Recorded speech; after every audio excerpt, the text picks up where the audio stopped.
So we just witnessed the Kainagari Classico. Track number 4 പൊളിഞ്ഞ വീയപുരം കഴിഞ്ഞ വർഷത്തെ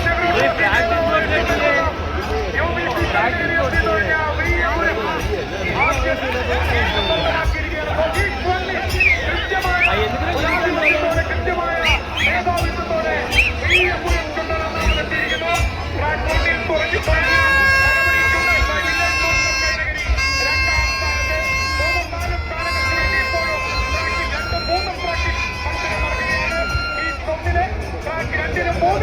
ഇപ്പോൾ മത്സരം നടക്കുകയാണ്. കരുവാറ്റ ശ്രീവിനായകനും ആയാപ്പറമ്പ പാണ്ടിയും തമ്മിലുള്ള 3-4 സ്ഥാനങ്ങൾക്ക് വേണ്ടിയുള്ള മത്സരം.